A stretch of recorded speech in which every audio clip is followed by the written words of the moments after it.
කමින් හුරු හිත වෙත ඇතුල්නු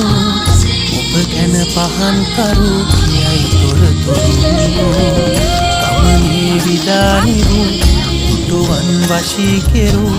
ඔබ පිළිමයක් බඳු තනින් ඔබ දැන්නු පොළොවේ පතුල් තැබූ සිරි නරඹා දැනුනේ තොටිල්ලකින් ගලවන සේමා